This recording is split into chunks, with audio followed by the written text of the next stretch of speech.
흔히 어른들이 말씀하시기를 아기는 뱃속에 있을 때가 더 편하다고 말씀하지요. 다들 그렇게 많이 얘기해 보셨나요? 애 배 좀 부러운 분들 보면은 힘들어요, 너무 무거워요, 갈비뼈도 아파요 하면 이제 뭐라 합니까? 그래도 그때가 낫다. 동의하시나요? 맞습니다. 반응을 제가 이게 긴장한 티를 내서 그런지 더 잘해주시는 것 같아서 감사합니다. 그리고 예정일이 돼서 애가 태어나면 이제 어떻게 합니까? 또 무슨 얘기를 합니까? 그래도 누워있을 때가 낫지. 그죠? 이제 누워있던 애가 뒤집기 시작하고 기기 시작합니다. 그럼 또 뭐라고 합니까? 그래도 기어있을 때가 낫지. 한번 뛰어봐라, 걸어봐라. 그런 얘기를 합니다. 왜 그런 말을 할까요? 사람은 태어나면 그걸로 끝이 아니기 때문이죠. 태어나고 나면 그 다음부터 할 일들이 너무 많습니다.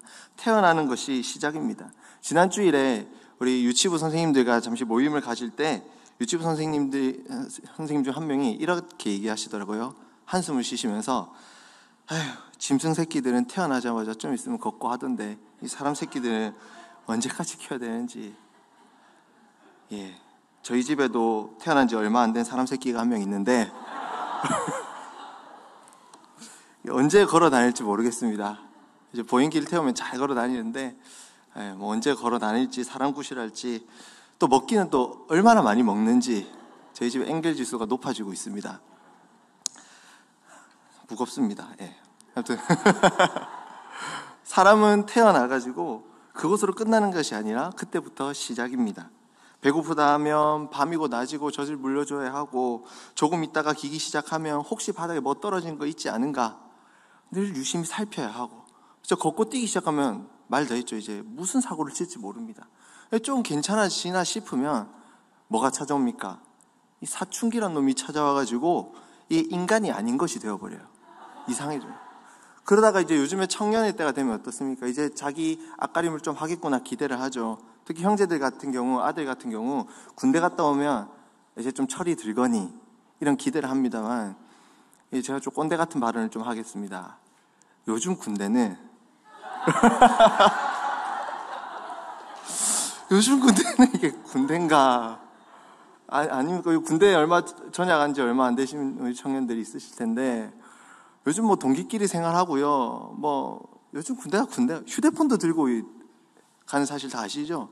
요즘 군대를 갔다 오면 철이 드는 것이 아니라 제가 볼 때 두 가지를 확실히 마스터해서 옵니다. 하나는 넷플릭스를 마스터해서 와요.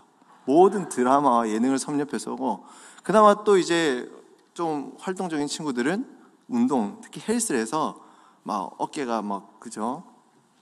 벌어지고 이렇게 옵니다. 왜 철이 드는지는 잘 모르겠어요. 일과 끝나면 운동을 하거나 다 휴대폰 보고 이렇게 있다고 하더라고요. 어쨌든 우리 사람은 태어나서 계속 끊임없이 뭔가를 합니다. 태어난다고 다 되는 것이 아닙니다. 이처럼 우리가 영적인 부분도 마찬가지죠. 우리가 교회를 와서 예수님을 믿고 복음을 처음 만나서 구원받은 성도가 된 그 감격이 너무 크지만, 너무 좋고 그게 정말 핵심적일 수는 있지만 그게 끝이진 않습니다. 우리 금요기도에 오시는 분들은 새가족 분들이라기보다 소위 말해 교회 짬밥 좀 드신 분들, 그죠? 그런 분들이 많이 오지 않습니까? 우리 예수 믿었다고 처음 교회 와서 등록하고 세례받고 세례교인이 됐다고 그것으로 다 끝나지 않습니다. 우리 출애굽한 이스라엘 백성들을 한번 생각해 보시기 바랍니다. 이스라엘 백성들이 출애굽해가지고 그걸로 끝났습니까? 홍해 건너 걸로 끝났습니까? 광야를 40년 동안 돌게 됩니다. 광야 기간을 가지게 됩니다. 수많은 어려움과 수많은 유혹들이 있습니다. 내면에 끊임없이 올라오는 죄성들이 있습니다. 물 내놔라, 고기 내놔라, 피곤하다, 힘들다, 애굽으로 돌아가자. 그 수많은 어려운 과정들을 겪게 됩니다. 마치 아이가 태어난 것으로 끝나는 것이 아니라 자라가는 동안 수많은 과정을 가지고 스스로 살아갈 수 있을 만큼 자라기 위해서는 많은 것들이 필요한 것과 같습니다. 그래서 사도 바울은 에베소 교회 성도들을 향해서, 에베소 교회 성도들은 이미 구원받은 성도들입니다. 예수 믿고 구원받은 성도들이지만 이 에베소 교회 성도들, 그들을 위해서 기도해야 할 기도 제목이 있었던 거예요. 이미 예수 믿었지만, 구원받은 성도이지만 이제 알아서 해라가 아니라 그럼에도 불구하고 그들을 향해 기도할 기도 제목들이 있었던 거예요. 오늘 우리가 읽었던 에베소서 4장 14절로 19절까지 본문 말씀은 에베소 교회 성도들을 향한 바울의 세 가지 기도의 제목들이 담겨 있습니다. 오늘은 이 세 가지 기도 제목을 하나하나 살펴보면서 주님이 우리에게 주시는 그 말씀의 은혜들을 누리게 되길 소망합니다. 우리가 언제 남의 기도를 듣고 분석해 보겠습니까? 그죠? 남의 기도 듣고 이제 뭐 하나 이렇게 분석해 보기 어려운데 오늘 한번 살펴보도록 하겠습니다. 자, 기도의 내용들을 살펴보기 앞서서, 오늘 본문 말씀을 살펴보기 앞서서 좀 더 잘 이해를 돕기 위해서 바울의 당시 에베소란 곳은 어떤 곳이었고, 또 에베소 교회의 성도들의 상황은 어떤 상태였는지, 어떤 상황이었는지 한번 먼저 살펴보겠습니다. 당시 에베소는, 먼저 에베소라는 지역인데요, 바울이 이렇게 사역했던 당시 에베소는 그 로마 제국 시대 하에 로마, 알렉산드리아, 그리고 시리아 안디옥과 더불어서 에베소까지 그 당시 가장 큰 도시 중에 하나였습니다. 엄청 번성해서 도시입니다. 우리 한국에는 서울 다음에 이제 제2의 도시 어디입니까? 부산이죠. 우리 자부심을 가지시기 바랍니다. 부산 같은 큰 도시였습니다. 정치적으로는 아시아, 소아시아 터키 지역의 속주의 그 수도였습니다. 경제적으로는 그 지역에서, 서부 아시아 지역에서 가장 부유했던 도시였습니다. 상업의 중심지였습니다. 그러다 보니까 에베소는 이런 명성에 걸맞게 엄청난 건축물이 있었는데, 혹시 아시나요? 고대 건축물 중에 7대 불가사의 중에 하나입니다. 아데미 신전이 있었습니다. 어마어마한 신전이 자리 잡고 있었습니다. 에베소에는 그 아데미 여신을 숭배하는 도시였어요. 그것이 온 도시의 중심이었어요. 이 아데미 여신을 위한 제사로 어떤 제사도 있었냐면 인신 제사도 있었고요. 그 아데미 신전에서 창기들, 그죠? 신전 창기들이 굉장히 많았다고 합니다. 매년, 그리고 한 달 동안, 한 3월, 4월쯤 되면 한 달 동안 아데미 여신을 위한 축제를 벌입니다. 한 달씩이나 축제를 벌입니다. 그때 운동 경기도 하고 음악회도 하는데, 그때 엄청나게 부도덕한 모습들과 막 음란하고 그런 쾌락을 추구하는 모습들이 굉장히 많았다고 합니다. 근데 한번 생각해 보세요. 1년 12달 중에서 거의 한 달을 그 아데미 여신만을 위한 축제의 기간으로 삼습니다. 수많은 지역에서 와서 그 축제를 즐기고, 그것이 또 경제적인 풍요로움을 가져다 주고, 심지어 이 아데미 신전에서는 무슨 역할까지 했냐면 은행 역할까지 했답니다. 은행 역할. 금융의 중심지였습니다. 자, 그러니까 온 에베소의 중심은 어디였겠습니까? 아데미 신전이었던 거예요. 아데미 여신을 숭배하는 게 온 문화고 사회 중심이었던 겁니다. 심지어 또 로마 황제 숭배 사상까지 받아들였던 도시였습니다. 자, 그렇다면 에베소 교회의 상황은 어떨까요? 에베소는 이런 곳이었는데, 에베소의 사도 바울을 통해서 교회가 세워지고 성도들이 점차 조금씩 있었는데, 그 에베소 교회 상황은 어땠겠습니까? 사도 바울의 3차 전도 여행을 통해서 에베소 지역에 교회가 세워지고, 참고로 이게 에베소 지역에 이 사도 바울이 가장 오래 머물렀던 지역이 에베소입니다. 거의 한 3년 가까이 머물렀던 지역입니다. 자, 그런데 이 에베소 교회는 교인들이 어떤 삶을 살았을까요? 그들의 상태와 상황은 어땠을 것 같습니까? 앞서 에베소라는 도시의 상황을 우리가 살펴봤죠. 아데미 그 신전이 중심이 됐고, 음란했고, 그것에서 금융 활동도 해야 됐고, 금융 상거래도 일어났고, 아데미 신전 그 우상 숭배하지 않으면 생활 자체가 안 되는 그런 사회고 문화고 도시였던 겁니다. 자, 그 상황에서 우리는 하나님만 섬긴다, 예수 그리스도 섬긴다, 우리 황제 숭배할 수 없어, 우리 아데미 여신 섬길 수 없어, 우상 숭배할 수 없어, 이렇게 신앙 고백을 하는 이 교인들의 삶이 어때였겠습니까? 한 예로 우리 사도행전을 보면 알 수 있는데, 사도 바울이 에베소에서 그렇게 사역을 하다가 결국 어떻게 됩니까? 쫓겨나죠. 사도행전 우리 19장 26절, 27절 한번 띄워주시면 감사하겠습니다. 어떤 모습이 있었냐면 같이 한번 읽어볼게요. 시작.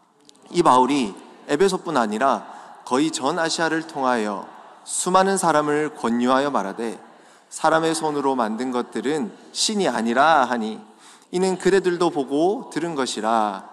우리의 이 영업이 천하여질 위험이 있을 뿐 아니라 큰 여신 아데미의 신전도 무시당하게 되고 온 아시아와 천하가 떨어질까 하노라 하더라. 아멘.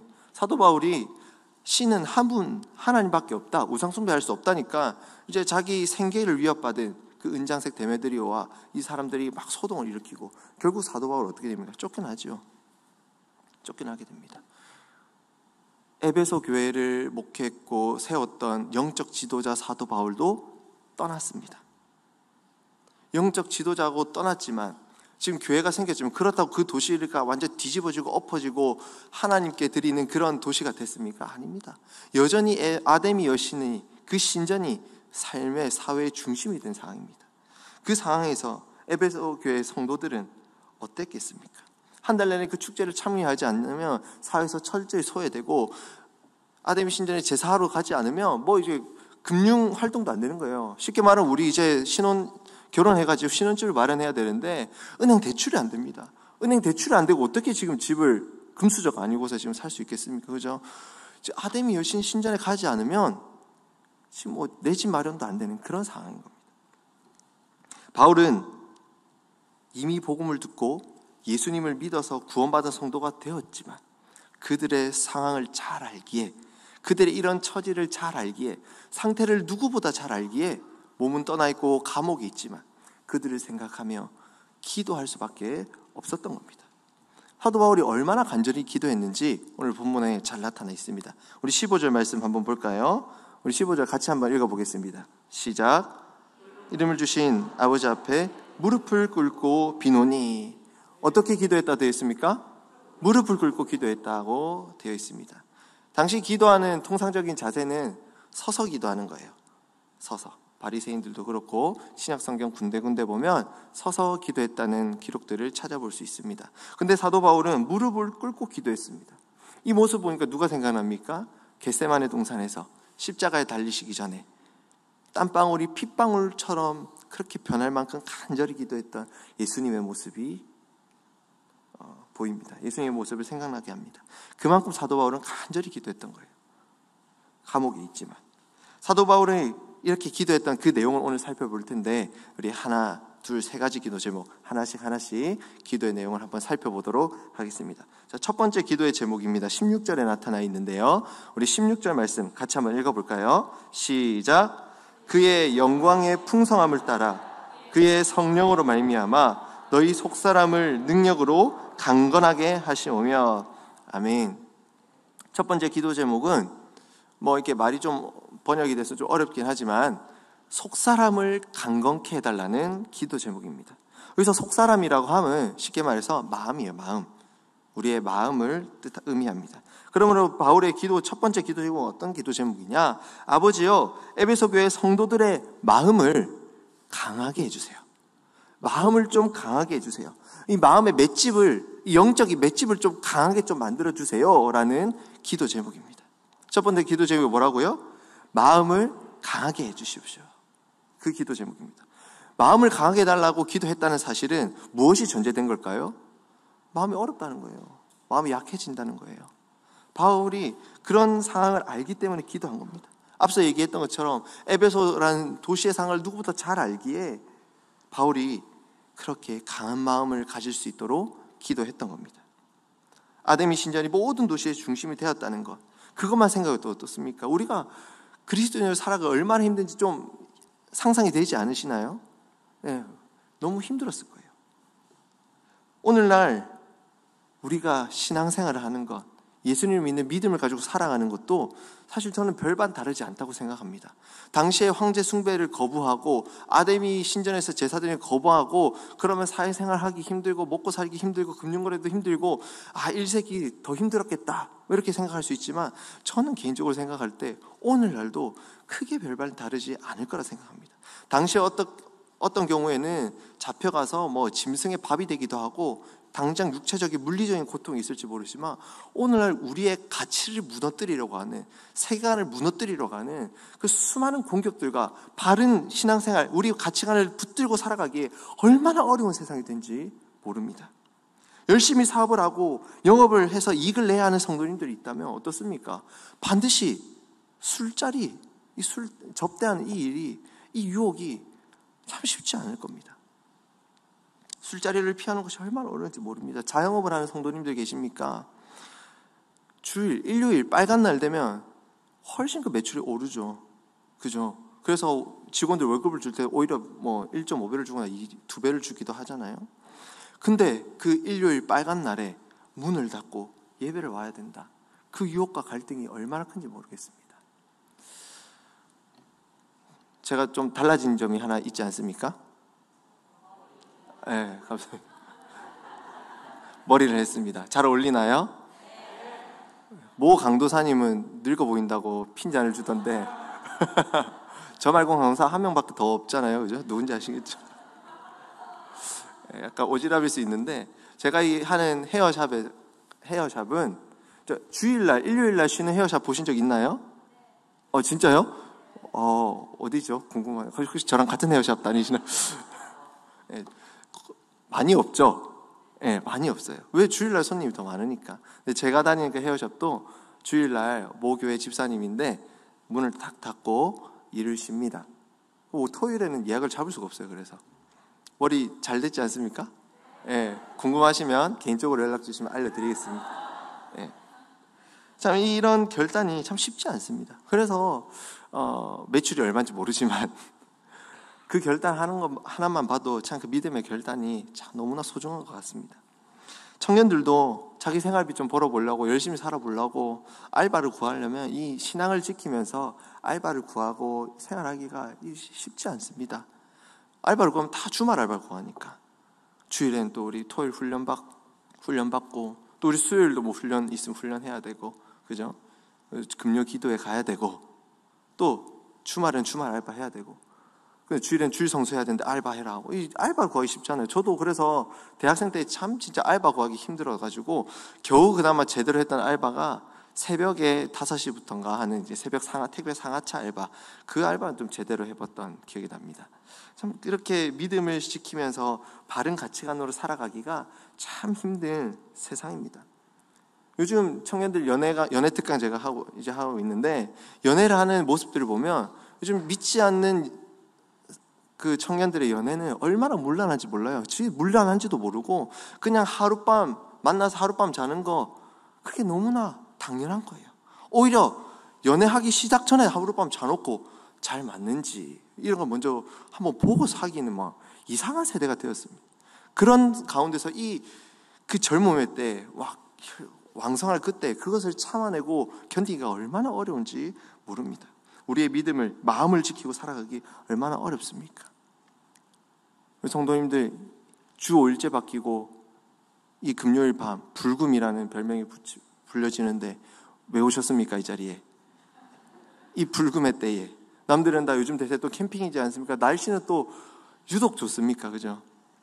이때 왜 이 자리에 오셨습니까? 우리를 이 자리에 오기까지 하는 그저 많은 갈등의 요소들이 유혹의 거리들 얼마나 많은지 모릅니다. 이겨내시고 마음을 지키시고 이 자리에 오신 우리 성도님들 다시 한번 주님의 이름으로 축복합니다. 예. 그런데 어쨌든 우리는 이런 유혹과 많은 압박들이 우리 가운데 굉장히 많습니다. 그러기에 에베소 교회 성도들이나 마찬가지로 오늘날 우리도 구원받은 성도, 예수님을 주로 고백하는 성도가 되었을지 모르지만 그 후에 우리의 삶 속에서 이 마음을 지키기 어려운 순간들이 너무 많습니다. 그래서 바울이 어떻게 기도합니까? 속사람을, 마음을 강하게 하여 주옵소서 기도하는 겁니다. 자, 그러면 이렇게 수많은 유혹과 압박 속에서 우리는 어떻게 이겨낼 수 있을까요? 흔들리는 이 우리의 마음을 어떻게 지켜낼 수 있겠습니까? 지켜내신 적 있으십니까? 저는 제 힘으로 할 때 100이면 100 다 실패했었습니다. 저보다 더 신앙생활을 많이 하신 분들은 더 많은 경험이 있으시겠죠. 우리 힘으로 하면 반드시 실패합니다. 그래서 사도 바울이 어떻게 기도합니까? 다시 한번 더 말씀을 보겠습니다. 16절 말씀 같이 한번 다시 읽어볼까요? 시작. 그의 영광의 풍성함을 따라 그의 성령으로 말미암아 너희 속사람을 능력으로 강건하게 하시오며. 아멘. 우리가 지켜낼 수 없어서 뭐라고 합니까? 성령의 능력으로 마음을 강하게 해주십시오. 이렇게 기도합니다. 우리 힘이 아닙니다. 성령의 능력입니다. 성령의 힘입니다. 성령께서 하실 수 있습니다. 성경에 보면 이런 좋은 예가 있습니다. 바로 예수님의 제자들입니다. 예수님의 제자들도 처음에는 막 마음이 약해가지고 믿음이 약한 모습이었다가 성령 충만함 이후에 완전히 변화된 모습을 발견할 수 있습니다. 예수님의 제자들, 예수님의 수제자 베드로부터 어떻습니까? 예수님 재판 받으실 때, 십자가에 가실 때 어떻게 했나요? 3번이나 부인했죠. 나 저 사람 모릅니다. 나 진짜 저 사람 모르거든요. 나 저런 사람 저주를 하면서 나 저런 사람 알지 못한다고 3번이나 부인했던 사람입니다. 예수님 십자가에 못 박히실 때 남아있던 제자들 누가 있었습니까? 다 뿔뿔이 흩어지고 도망가고 간간히 모일 때도 두려워하고 걱정하고 멀리 숨어서 모이곤 했던 그런 제자들이었습니다. 그런 제자들이 언제 변했습니까? 언제 어떻게 변했습니까? 오순절날 성령의 역사가 임하셨어요. 성령이 임하셔서 성령 충만하게 되어서 그 이후에 사도들의 모습은 완전히 달라지죠. 담대히 예수 그리스도를 선포합니다. 죽음도 채찍도 고난도 두렵지 않고 선포하는, 그렇게 완전히 사람이 바뀐 모습을 볼 수 있습니다. 한번 확인해 볼까요? 사도행전 5장 40절 41절입니다. 사도행전 5장 40절 41절 한번 띄워주시면 감사하겠습니다. 같이 읽어보겠습니다. 시작. 그들이 옳게 여겨 사도들을 불러들여 채찍질하며 예수님의 이름으로 말하는 것을 금하고 놓으니, 41절요. 사도들은 그 이름을 위하여 능력받는 일에 합당한 자로 여기심을 기뻐하면서 공회 앞을 떠나니라. 아멘. 이전 같았으면 채찍 좀 들면 미안해요, 나 예수 몰라요, 이렇게 쫄보처럼 행했을 제자들이 이제 변태도 아니고 그죠? 채찍 만진 걸 즐기면서 오히려 예수님의 이름으로 능력받는 것을 오히려 더 기뻐하면서 완전히 변한 모습을 볼 수 있습니다. 언제부터요? 성령 충만한 오순절 그 사건이요. 성령의 능력으로 우리의 마음을 강하게 될 수 있을 줄 믿습니다. 성령이 역사하시면 우리의 이 나약한 마음도 변화될 줄 믿습니다. 사랑하는 성도 여러분, 그러기에 우리의 마음도 성령의 능력으로 더욱 강해지길 바랍니다. 예수 믿었다고, 교회 등록했다고, 큐티학교 끝났다고, 세례 받았다고 끝이 아닙니다. 수많은 세상의 압박과 유혹이 몰려올 때 우리는 마음을 지켜야 합니다. 무릇 지킬 만한 것 중에 더욱 내 마음을 지키라.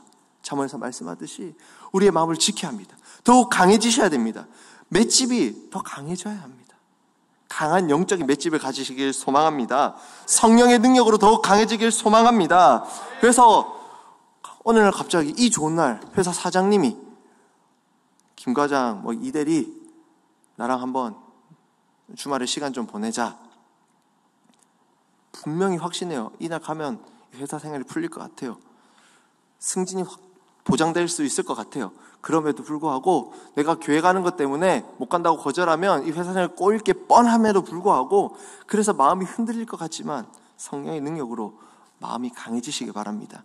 믿음의 결단을 매 순간 할 수 있는 강한 마음을 지닌 성도 되길 주님의 이름으로 축복합니다.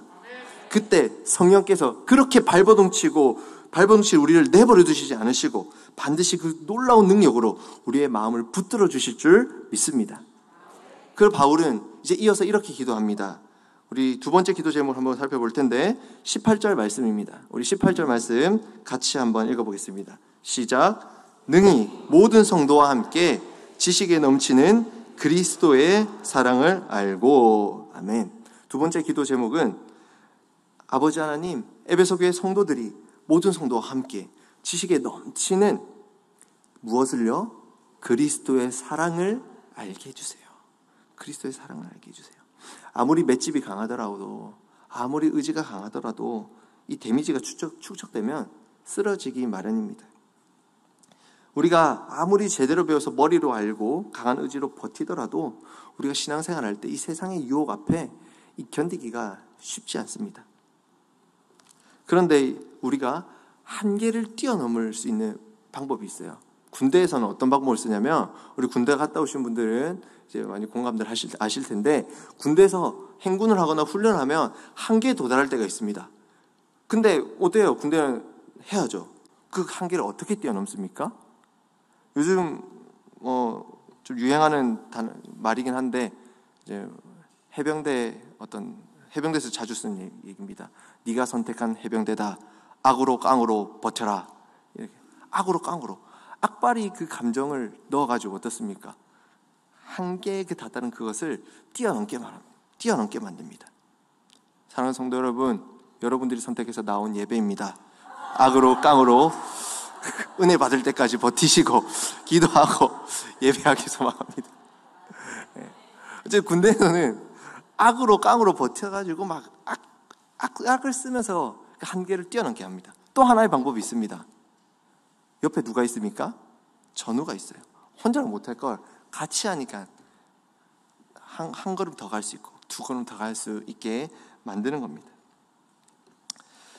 에베소 교회 성도들에게 지금 이와 같은 좀 비슷한 맥락으로 비슷한 느낌으로 기도하는데, 이 견딜 수 없는, 마음을 지키기 힘든, 마음을 강하게 만들기 힘든 이 상황에서 사도 바울이 뭐라고 기도하냐면 지식에 넘치는 그리스도의 사랑을 알게 해달라고 기도하고 있는 겁니다. 한계를 뛰어넘고 믿음을 지켜나면서 한 걸음 한 걸음 나아가기 위해서 바울은 이렇게 기도한 겁니다. 근데 18절 말씀을 다시 한번 보시겠습니다. 지식에 넘치는 그리스도의 사랑이라고 되어 있는데, 이것을 정확한 의미를 번역하면 지식을 초월하는, 우리의 지식을 뛰어넘는 그리스도의 사랑을 알게 해달라는 겁니다.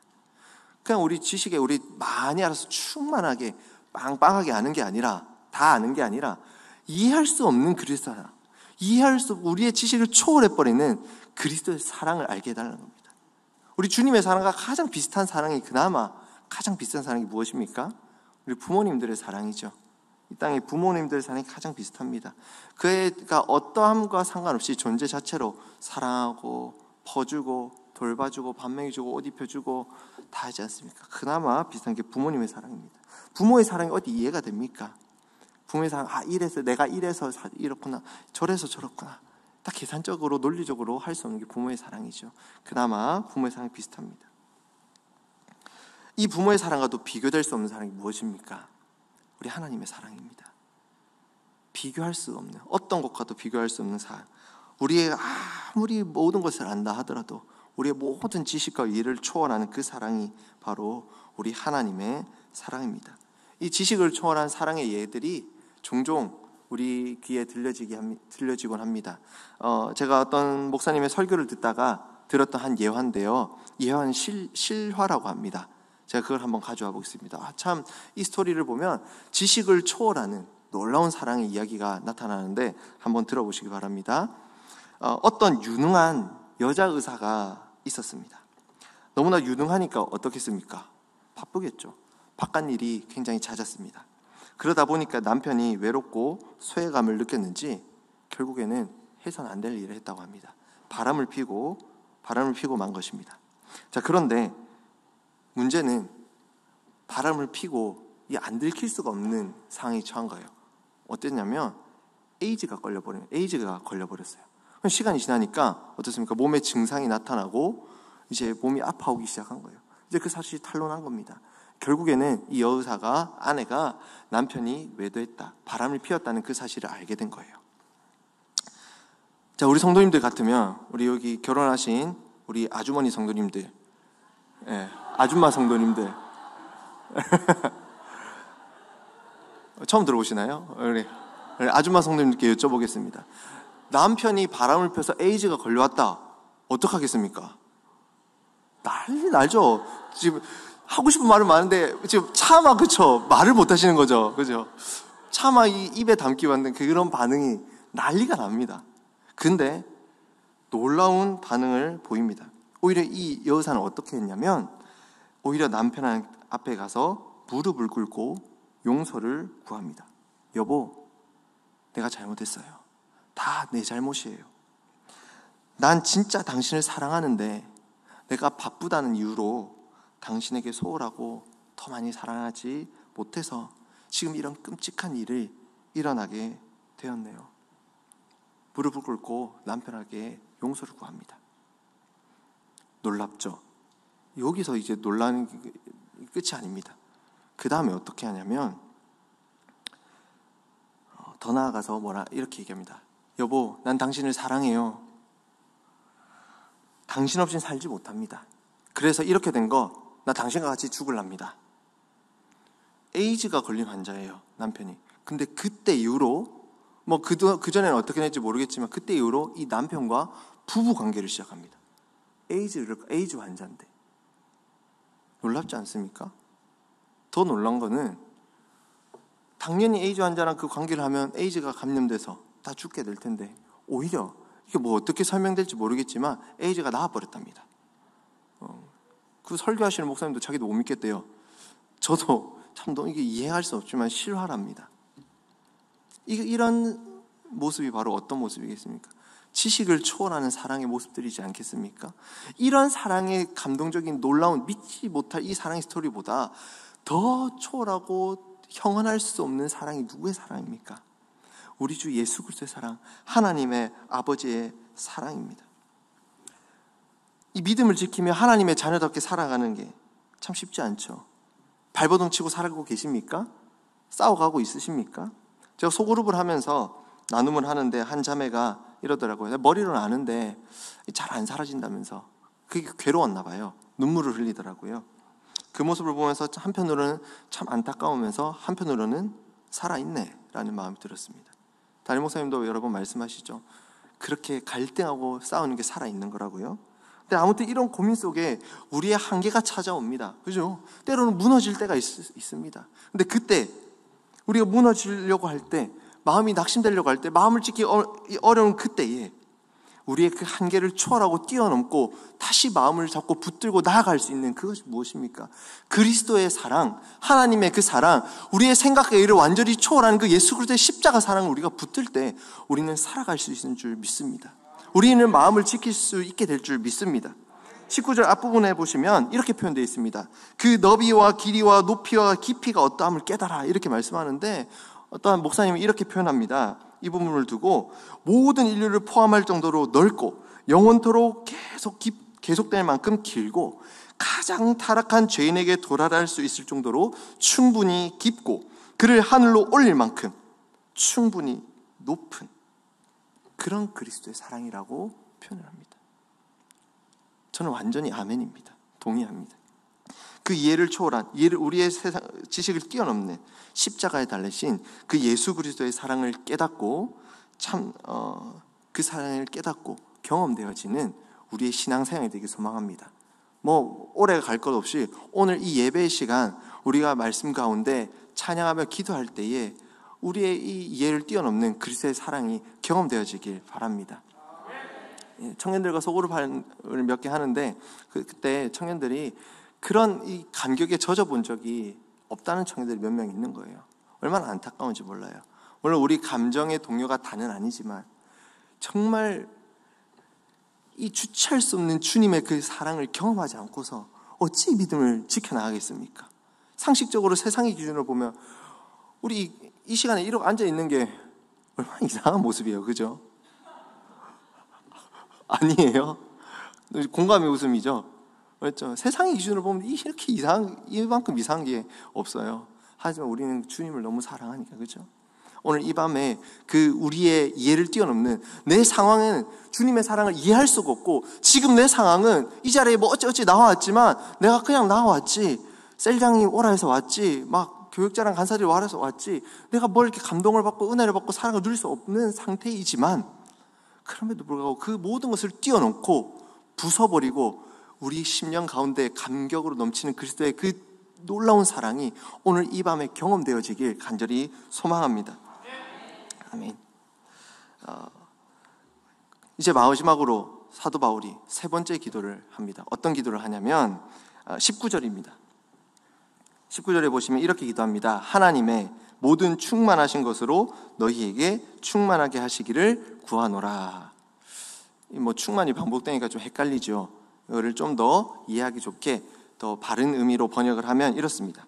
하나님의 모든 충만하신 하나님의 모든 충만의 정도까지 충만해지기를 기도하는 겁니다. 좀 더 쉽게 표현하면 우리 자주 하는 표현으로 환원하면 하나님 닮게 하옵소서. 하나님 닮게 하옵소서. 이렇게 기도합니다. 하나님의 닮은 모습까지 자라가게 하여 주옵소서. 이제 바로 이어질 에베소서 4장부터 6장에는 무슨 내용이 나타나냐면 구원받은 성도로서 어떻게 살아가야 할지 그런 실천적인 권면의 말씀들이 나옵니다. 여러 관계 속에서 부부 관계, 부모와 자식 간의 관계, 종과 상전의 관계, 이런 여러 관계 속에서 성도가 어떻게 살아가야 할지에 대한 말씀들이 쭉 나타납니다. 이러한 권면의 말씀 속에서 반복되는 말씀이 뭐가 나타나냐면 하나님을 닮아가게 하옵소서, 예수 그리스도의 장성한 분량까지 자라가게 하여 주옵소서, 이러한 내용들이 나타납니다. 한번 확인해 볼까요? 에베소서 4장 15절 15절 한번 보겠습니다. 한번 읽어볼까요? 시작. 오직 사랑 안에서 참된 것을 하여 범사의 그에게까지 자랄지라. 그는 머리니 곧 그리스도라. 아멘. 어디까지요? 범사의 그에게까지, 예수님 닮은 모습까지 자라가라. 5장 1절에도 이런 말씀이 있습니다. 한번 띄워주시면 감사하겠습니다. 에베소서 5장 1절입니다. 읽어볼까요? 그러므로 사랑을 받는 자녀같이 너희는 하나님을 본받는 자가 되고 하나님을 본받으라, 이런 말씀이 나타납니다. 구원받은 성도는 자기 혼자만 구원받아서 이제 행복하고 땡 이것이 아니죠. 구원받은 성도는 이제 여러 관계 속에서 하나님을 닮은 모습으로 살아가면서 그 하나님의 형상을 드러날 수 있어야 합니다. 그래서 사도 바울은 마지막에 하나님을 닮아가게 해달라고 기도하고 있습니다. 그 하나님을 닮아가는 삶이 어떤 삶이겠습니까? 하나님을 닮아가는 삶은 과연 어떤 모습일까요? 예수님이 마지막에 성만찬을 하실 때, 성만찬 제전하시면서 이렇게 말씀하시죠. 내가 너희를 사랑한 것 같이 어떻게 하라고요? 너희도 서로 사랑하라. 나 닮으란 말씀 아니겠습니까? 우리는 신앙의 목표는 어디까지입니까? 예수님 닮은 모습입니다. 평생 가도 못 가겠지만, 그래서 우리는 평생의, 우리 신앙생활의 평생의 기간은 성화의 기간이죠. 예수님 닮아야 되는 겁니다. 우리 함께하는 교회 이야기책 다 사서 읽어보셨습니까? 아직 구매 안 하시거나 읽어보지 않으신 분들은 꼭 사서 읽어보시기 바랍니다. 함께하는 이야기책 보면 가장 처음에 뭐가 등장합니까? 목차가 등장합니다, 이렇게 하지 마시고요. 제일 처음에 보면 간증으로 시작합니다. 우리 교회에서 신앙생활을 했고 삶이 변화되고 점차 하나님을 닮아갔던 감동적인 그 간증의 모습이 나타납니다. 많은 분들이 읽어보셨지만 다시 한 번 더 제가 그 부분을 조금 더 요약해서 같이 한번 나누고자 합니다. 자, 이런 내용입니다. 자, 눈을 떠보니 세 번째 엄마가 내 옆을 지키고 있었습니다. 흐릿한 기억 속 장면은 늦은 밤 공사장 공터에서 여자 남자 할 것 없이 친구들과 싸움을 해 상대편 남자에게 내가 맞고 쓰러진 것이 전부였습니다. 발로 배를 차인 것 같은데 너무 아파 한순간에 쓰러지면서 기억을 잃었습니다. 그리고 눈을 떠보니 병원 침대 위에 누워있는 저를 안타까운 눈빛으로 세 번째 엄마가 바라보고 있었습니다. 당시 저는 중학교 3학년 여학생이었습니다. 이까지만 보아도 이 삶이 얼마나 피폐하고 소망 없는 삶인지 바로 아시겠죠? 꿈과 희망이 없었다고 얘기합니다. 이렇게 살다가는 그냥 아무도 모르게 어디선가 죽겠구나라는 생각밖에 없었답니다. 중학교 3학년 여자아이의 마음속에는 온통 사회에 대한 불신, 원망, 좌절, 고통, 죽음만 가득했습니다. 시간이 흘러도 더 나아지지 않았답니다. 더 나빠져만 갔답니다. 한 남자를 만나서 아들을 낳았는데 그 남자는 또 자기를 버리고 도망가 버리고, 자기도 이제 안 되겠다 싶어가지고 죽으려고 했는데 이 아기를 보니까 차마 죽을 수 없어서 하루하루 겨우겨우 버티고 살았답니다.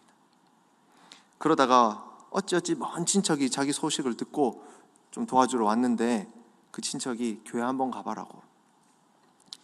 근데 안 갔답니다. 내 같은 놈이 어떻게 교회를 가냐고, 교회는 나 같은 놈 말고 다른 사람들이 가는 거야, 이렇게 생각해서 버티다가 갔다고 합니다.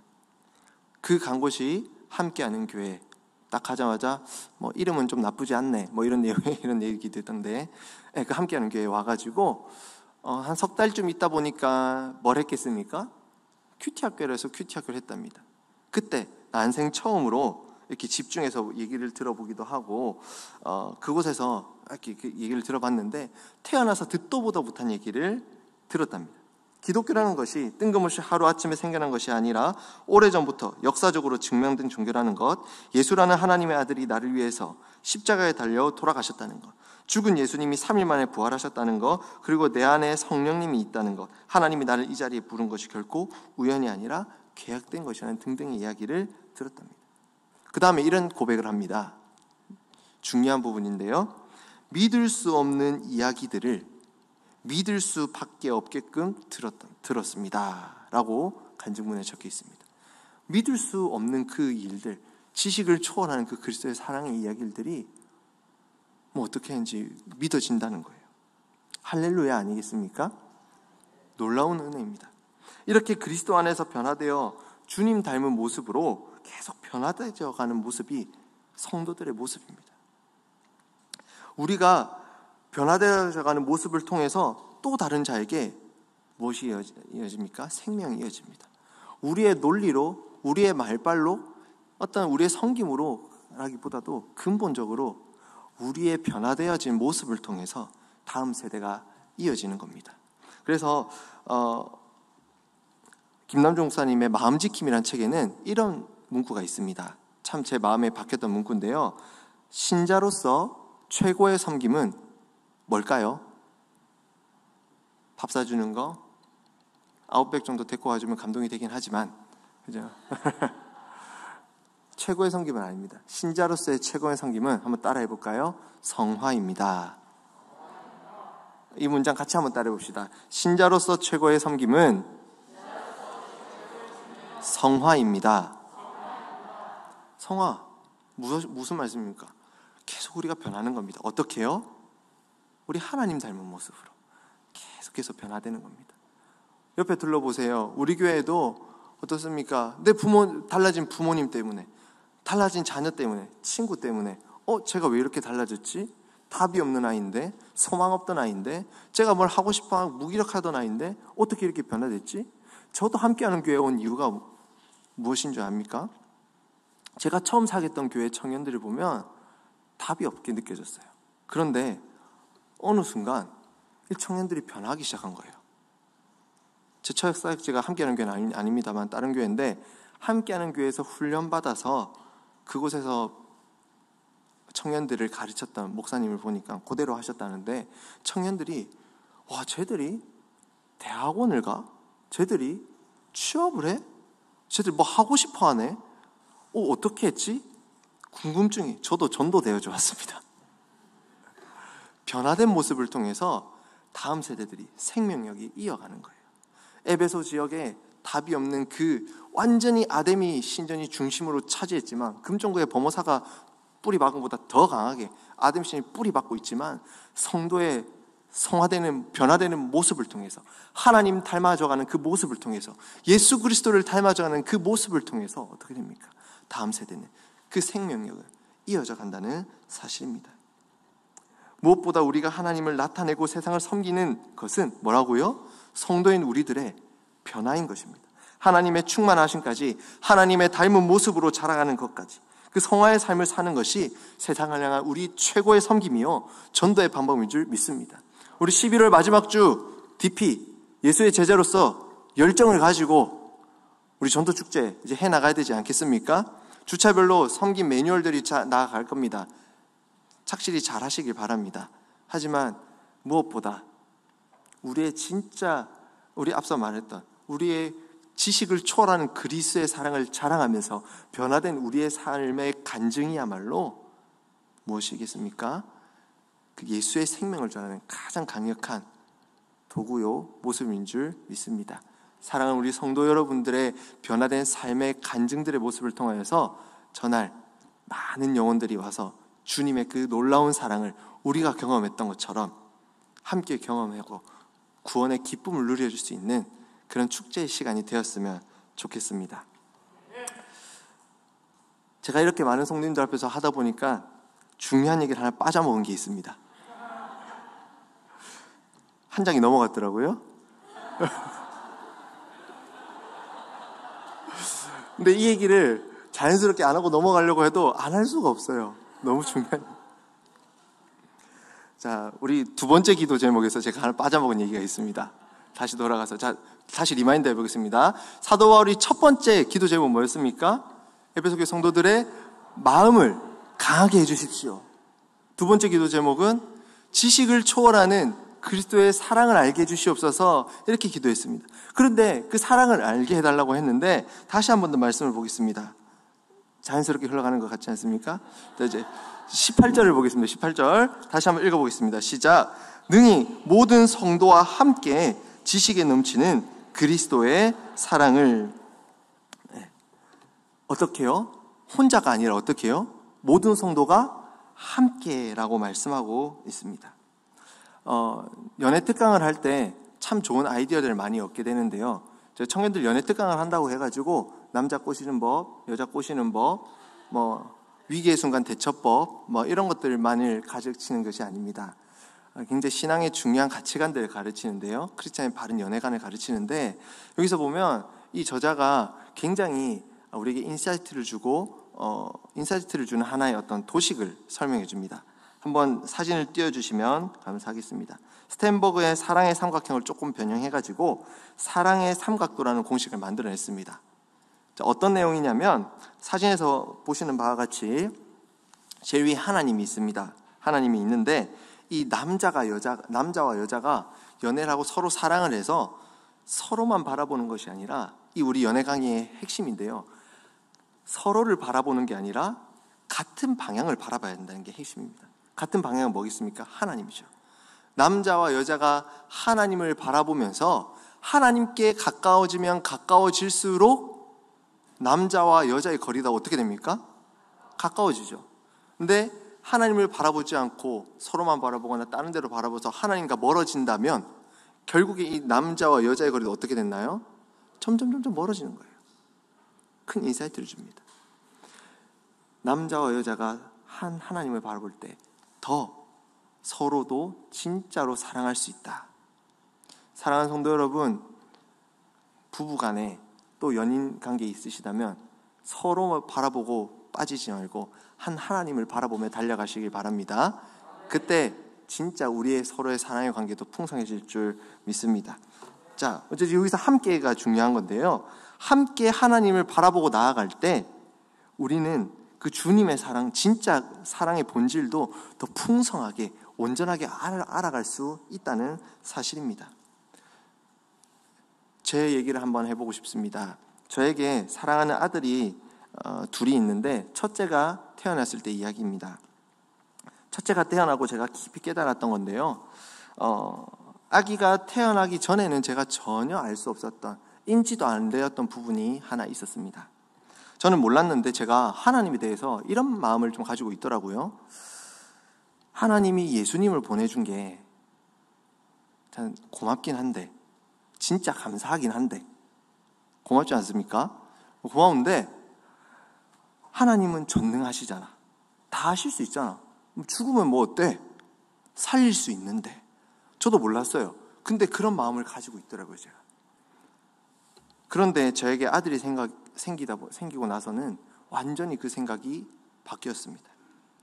제가 만약에 하나님처럼 전능하다고 해서 제 아들 하원이가 죽어도 다시 살릴 수 있는 능력이 제게 있다 하더라도 저는 절대로 사랑하는 아들을 고통의 자리에, 죽음의 자리에 내몰지 않을 겁니다. 그렇게 저는 못합니다. 절대 할 수 없습니다. 두고 볼 수 없습니다. 심지어 예수님이 십자가 지실 때 하나님은 어떻게 했습니까? 자기 아들을 완전히 외면하셨죠. 그 낮 12시에 해가 쨍쨍할 그 시간에요. 흑암이 임했다고 듣지 않습니까? 하나님이 완전히 외면하신 것을 상징하는 겁니다. 완전히 버리셨습니다. 사랑하는 독생자를. 이런 생각에 도달하니까 우리 아버지 하나님의 그 사랑이 얼마나 큰지, 그 십자가의 사랑이 얼마나 어마어마한 사랑인지, 내가 도무지 이해할 수 없는 지식을 초월한 사랑이라는 그 말 자체가 너무 와닿는 거예요. 자식을 낳아보신 분들은 공감이 되실 겁니다. 아무리 혼자 제가 신학생 때 열심히 책을 읽고 공부를 하고 그리스도의 사랑에 대해서 막 논리적으로 조직신학을 배우고 한들 다 완전히 이해할 수 없었는데, 가정이 생기고 아이가 생기니까 또 함께하는 공동체에서 이 좋은 공동체에서 함께 나누며 생활하다 보니까 더 풍성히 주님의 사랑을 알 수 있게 되었습니다. 사랑하는 성도 여러분, 신앙생활은 결코 혼자 하는 게 아닙니다. 함께 공동체 가운데 해나가는, 이 가운데 우리는 가정 공동체를 통해서, 교회 공동체를 통해서 우리가 알지 못했던 놀라운 주님의 사랑을 더 알 수 있는 겁니다. 여러분들 요즘 셀 모임 어떻게 하고 계십니까? 코로나 이후에 셀 모임 시간에 그 말씀들을 함께 나누며 삶의 간증들을 잘 나누고 있으십니까? 혹 그저 밥 먹고 우리 청년들, 특히 1청년부들 부산대가 늘산대가 되고 또 산대가 되어서 늘 그곳에서 커피 마시고, 밥 먹고 커피 마시고 헤어지는 그 패턴만 이어져 가고 있지 않습니까? 공동체 가운데 서로 주님의 사랑을 나누면서, 가정 가운데서 자녀들과 남편과 아내, 부모님과 이렇게 주님의 사랑을 함께 나누면서 우리의 지식을 초월하는 놀라운 주님의 사랑을 또 알아가고 또 알아가길 소망합니다. 하늘을 두루마리 삼고 바다를 먹물 삼아도 다 기록할 수 없는 게 우리 하나님의 사랑인 줄 믿습니다. 아멘. 이 중요한 부분을 놓치니까 큰일 났겠죠. 다시 한번 정리해 볼까요? 바울은 에베소 교회 성도들을 향해서 3가지 기도를 했습니다. 첫 번째, 마음을 강하게 하여 주옵소서. 맷집을 좀 강하게 해주세요. 두 번째, 지식을 초월하는 그리스도의 사랑을 알게 해주세요.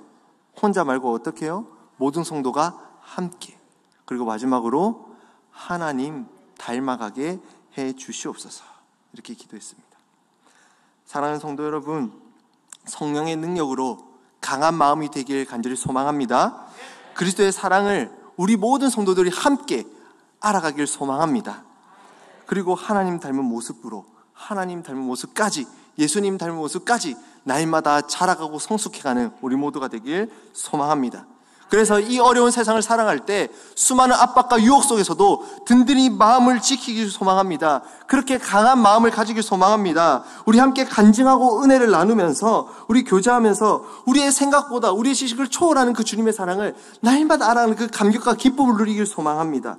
마지막으로 우리 이날 많은 도구도 좋지만 무엇보다 우리 삶의 간증을 통해서, 하나님 닮아가는 우리 모습을 통해서 다음 세대들이, 새 생명들이 이어지는 놀라운 역사가 있길 간절히 소망합니다.